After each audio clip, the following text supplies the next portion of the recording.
принципе, это был кидок, я считаю. Ребята вошли в список Forbes Украина 30 до 30. Я подарю билет в Калифорнию. Вот так вот. Занимались ли вы бы этим, если бы это не приносило денег? Наверное, Да. не.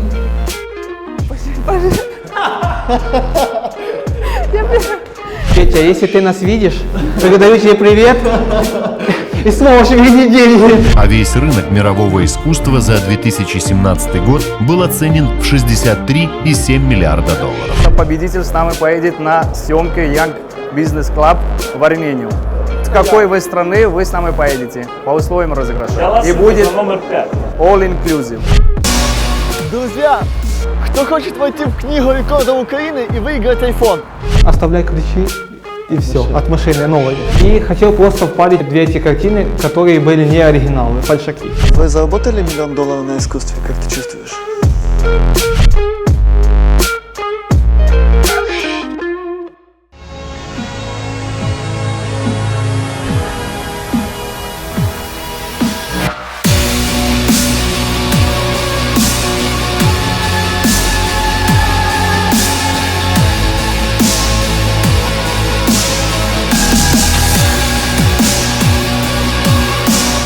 Друзья, кто хочет войти в книгу рекордов Украины и выиграть iPhone?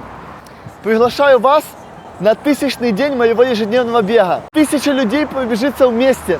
Мы там разыграем iPhone среди людей, которые придут. 14 апреля 1000 дней ежедневного бега.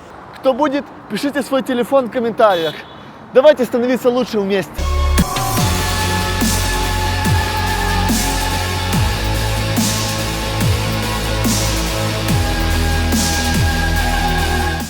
Салют, друзья!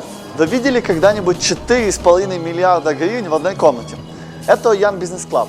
На данный момент у нас 270 молодых бизнесменов, в которых оборот компании совокупно более 4 миллиардов гривен, и мы создали 5000 рабочих мест. Тот опыт, знания и возможности, которые есть у нас, мы хотим поделиться с вами. Для этого мы познакомим вас с несколькими участниками клуба, а ваша задача сегодня будет, как на выборах, проголосовать, выбрать того, кто для вас интереснее всего. И мы с ним снимем полноценное интервью. Ну что, погнали! Друзья, следующий наш участник клуба — это Денис Копии, который входит в топ-100 юристов Украины. Денис? Друзья, я хочу рассказать одну простую историю. В далеком 2012 году я бросил карьеру юриста в успешной юридической фирме, купил себе билеты в Калифорнию и улетел без четкой цели. В Калифорнии я познал нечто, что полностью перевернуло мой мир, как мир наемного сотрудника. Через полгода я вернулся в Украину и создал успешный бизнес. Если вы хотите узнать, что тогда перевернуло мой мир, ставьте лайк, ставьте комментарий к этому видео. А самому крутому из всех, буквально рандомным порядком, я подарю билет в Калифорнию. Вот так вот. Голосуйте за номер... Какой ты хочешь? 1. Номер 1. Голосуйте за номер 1 в выборочных бюллетенях. Денис Копии.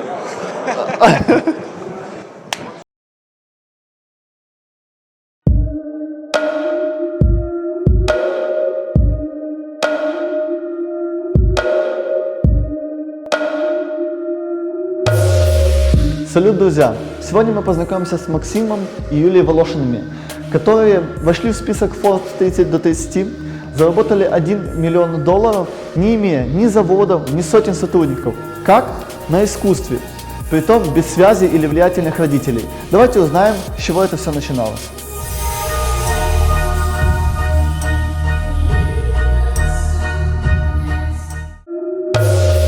Волошин Галлери была основана Максимом и Юлией Волошиными в 2006 году. Выставки в Нью-Йорке, Монако, Кипре и еще в десятке стран. Галеристы популяризуют украинских молодых художников по всему миру.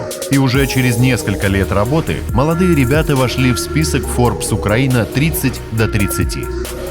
Как пришла идея создать галерею? У меня когда-то была идея открыть автомойку, но я любил искусство. Но просто на открытие галереи у меня не было денег. Я рассказал своим друзьям, говорю, вот у меня есть идея, есть немного денег, как вы думаете, Макс, это гениальная идея, мы тебе поможем.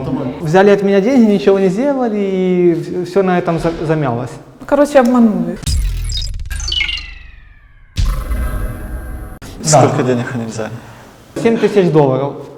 Но это было 2003 или 2004 год. Тогда это были деньги. Ну да, тогда это были нормальные деньги, да. Ну, Потому эти друзья, кстати, открыли свое. Кстати, да. Уже сразу после этого у меня появилась на телефоне такая как заставка «Открыть картинную галерею». И она у меня была на телефоне 2 года, пока мы не смогли ее открыть. Почему людей тянет к искусству? Наверное, это прибыльно. Нет. Это единственный способ оставить след на земле. Что такое арт-бизнес? Ну, для нас арт-бизнес – это продюсирование художника. Когда берешь художника и помогаешь ему развиваться, раскрывать свой талант, Долгосрочно. да, и свой потенциал. У нас есть пример Михаил Деяк, наш автор. Вот когда мы начали с ним заниматься в 2010 году, цена на его картину стоила примерно $1500. Сейчас вот в Лондоне его картина продалась за $18500. Я считаю, что это хороший рост и хороший показатель. Занимались ли вы бы этим, если бы это не приносило денег? Наверное, Да. не... Подожди. Я не на тот вопрос хотела.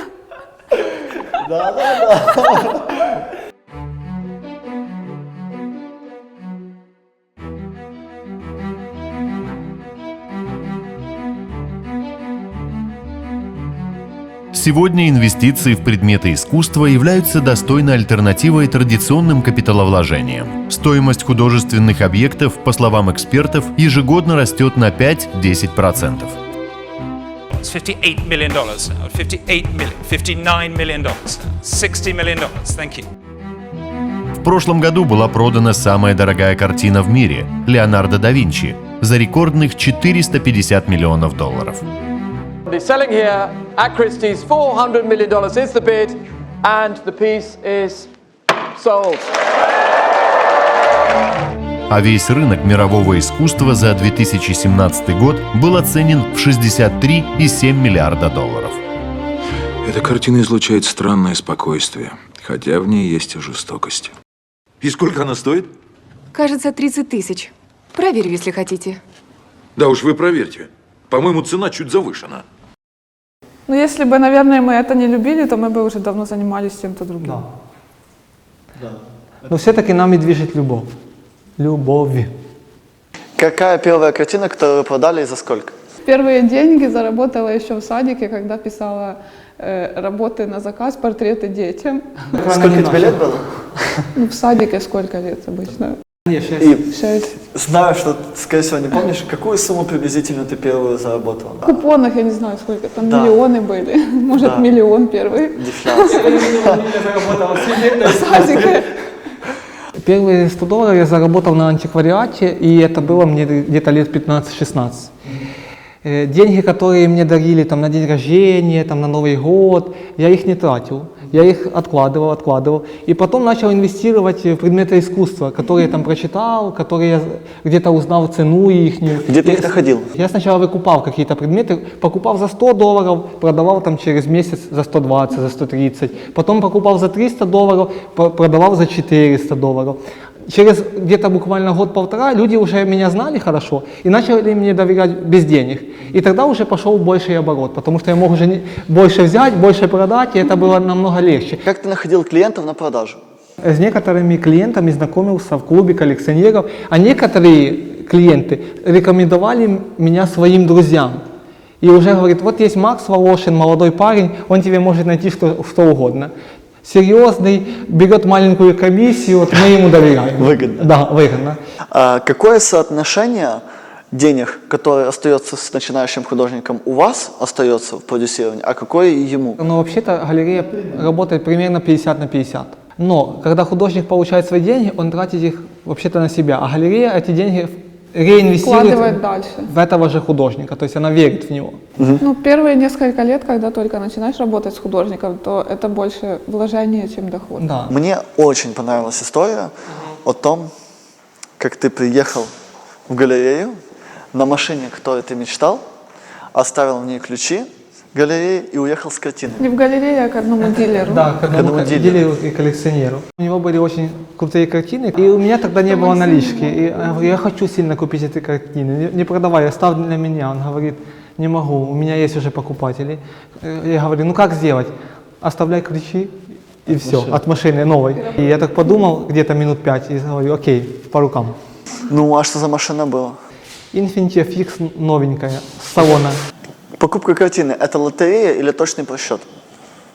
Мы покупаем, потому что нам картина нравится. Если рынок растет, есть хорошее предложение, мы можем продать. Но не всегда мы продаем картину, даже если очень хорошее предложение. У нас были случаи, когда мы покупали картину, например, за $3000, а через 4-5 лет нам давали 30, и мы не продавали эту картину, хотя надо, может быть. И вы сейчас до сих пор ее не продали, например? До сих пор, да. Сколько она сейчас стоит? Ну, примерно 25. Топ-3 ошибки в картинном бизнесе. На самом деле ошибок было сделано немало, и не 3, я думаю, и не 10. Когда мы начинали заниматься этим бизнесом, нам было всего по 20 лет. Когда мы открыли галерею. Когда мы открыли галерею, нам чуть было за 20. Заниматься арт-бизнесом вообще нигде не учат, в принципе. Особенно в Украине. Когда у нас уже были первые заработанные деньги, и мне предложили 2 картины Глущенко за $40 000. Угу. И я их сразу купил, не сделая экспертизу. Ну как, мы купили и дали как бы деньги, да, и сказали, мы деньги, сделаем экспертизу. Но я сказал так, у меня есть неделя, чтобы я проверил, сделал экспертизу. И, если что, проверил. Да, если что, возвращаю картины, вы возвращаете мне деньги.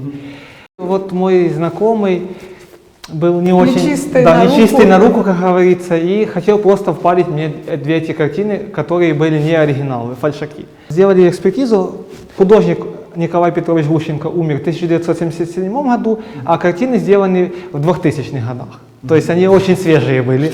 Но было выгодное предложение, думаю, надо рискнуть. Он мне со временем вернул где-то лет через 4-5 эти деньги. $40. Да. Я в восторге. Ну, не скажу, что я бы повесила такое у себя, но это... В принципе, это был кидок, я считаю. Так. Это был кидок, я согласен. Какие выводы для людей, которые, возможно, после нашего интервью начнут заниматься картинным бизнесом? Наверное, это нас поменяло даже нашу структуру бизнеса, потому что мы больше начали работать с современными художниками. Живущими.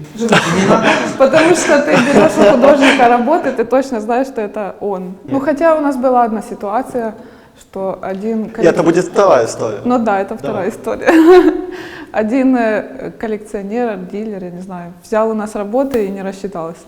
Просто пропал. Да, это было уже лет 8 назад. Петя, если ты нас видишь, передаю тебе привет и сможешь вернуть деньги. А какую сумму? Ну, он дал задаток, не рассчитался, еще $4500. Но мы уже про него забыли. Отпустили. Телефоны он уже поменял, да. Макс, вы заработали $1 миллион на искусстве, как ты чувствуешь? Думаю, около того. Около того? Да. Окей. Допустим, нас смотрит молодой художник, который чертовски талантливый, и он мечтает с вами работать после этого видео. Что ему нужно сделать, чтобы начать с вами работать? Это очень все просто. Он пишет email в галерею о себе, CV, что он делает, какие идеи, и мы уже дадим ответ, нам интересно это или нет. А в ней что-то есть.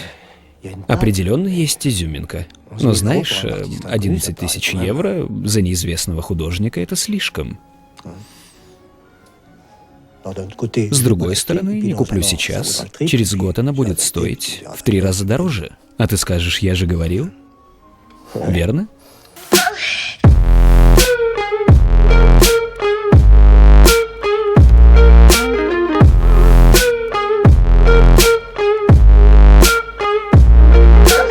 Друзья, я хочу вас познакомить с Арой и Арманом, людьми, которые номер 1 в своем деле. Расскажите, пожалуйста, в чем ваш опыт уникален? Якщо ви хочете знати, як я приїхав в Україну в 6 років і заробив свої перші $100, то голосуйте за нас, номер 5. Если вы нас выберете, вы узнаете, как после учебы, не имея ни опыта работы, ни бизнес-опыта, ни денег в кармане, как выбрать сегмент и за 4 года стать номер 1 в своем сегменте. Голосуйте за нас, номер 5. В этом выпуске мы все эти секреты вам расскажем. Номер 5 в виборчих бюллетенях Ара и Арман Ахтаян. А що за сегмент ми розкажемо в номері, якщо ви нас виберете, друзі? Номер 5. Друзья, если вы нас выберете, в конце нашего выпуска мы сделаем розыгрыш. По условиям розыгрыша победитель с нами поедет на съемки Young Business Club в Армению. Офигеть. Номер 5 в выборчих бюллетенях Ара и Арман Неважно, с Ахтаян. какой вы страны, вы с нами поедете по условиям розыгрыша. И Голосуйте будет за номер 5. all inclusive. Номер 5 в выборчих бюллетенях Ара и Арман Ахтаян. Наш следующий участник это Рома Гацкан, полиграфия которого обслуживает более 100 клиентов в день. Рома.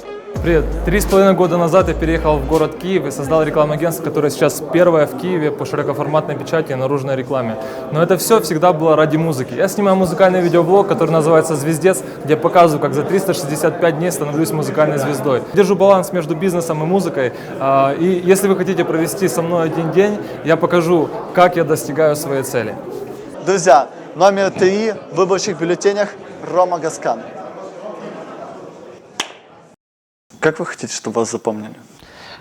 Мы с Юлей об этом уже думали и не раз. Мы хотим, чтобы нас запомнили как людей, которые вывели украинское искусство. Да, украинских художников на мировой уровень. Чтобы в таких отчетах, как Art-Basel репорт, другие репорты, Там была Украина и украинское искусство. пока что нас там нет. Да. Как вы думаете, сколько вам нужно времени, чтобы это получилось? Мы готовы работать и 5, и 10, и 20 лет, чтобы это сделать. И мы будем работать. Друзья, у нас есть традиция разыгрывать что-то на канале от наших гостей, чисто от души нашим подписчикам. Мы можем разыграть встречу с вами, как консультацию с людьми, которые разбираются в искусстве. То, что ты предложил, хорошо. Можем или встреча с нами, или можем подарить книгу о художниках, например, о Можем искусстве. даже 2 подарить. Можем даже 2 книги подарить, разных. Друже, дорогой подписчик выберет или книги, или личная встреча, или приглашение в галерею. Да, можно приглашение на открытие какой-то выставки в галерее, на VIP-открытие. Условия конкурса у нас, друзья, всегда простые. Для того, чтобы поучаствовать в конкурсе, нужно быть подписанным на Instagram ваш, который мы оставляем в описании, быть подписанным на канал для того, чтобы увидеть это видео, и задать один комментарий, как вам наши герои этого выпуска, или о том, как вам выпуск в целом. Максим и Юлия Волошины. В 16 лет Максим заработал первые $100 на антиквариате. В 18 на первое свидание Максим пригласил Юлию в Киевский музей русского искусства. В 20 лет молодая пара открыла галерею «Мистецька збірка», находящуюся на той же улице, что и музей. В 21 год только что купленную в салоне машину Максим обменял на картины, чтобы не упустить хорошее предложение. В 30 стоимость самой дорогой проданной Волошинами картины была более $500 000. Сейчас в их частной коллекции больше 300 картин, общей стоимостью в несколько миллионов $. Друзья, вы познакомились с несколькими участниками нашего клуба. Возможно, кто-то понравился своей харизмой, а кто-то своей историей. Нам так часто не хватает чего-то, какого-то пинка, чтобы сделать то, что мы постоянно откладываем. И, возможно, кто-то из этих людей послужит вам этим таким мотиватором. И кто вам понравился больше всего, пишите 1, 3 или 5 в комментарии, плюс фамилию героя. И мы снимем о нем большое интервью, где расскажем историю о том, как он стал тем человеком, кем он есть сейчас. А с вами мы встретимся через неделю. До скорого!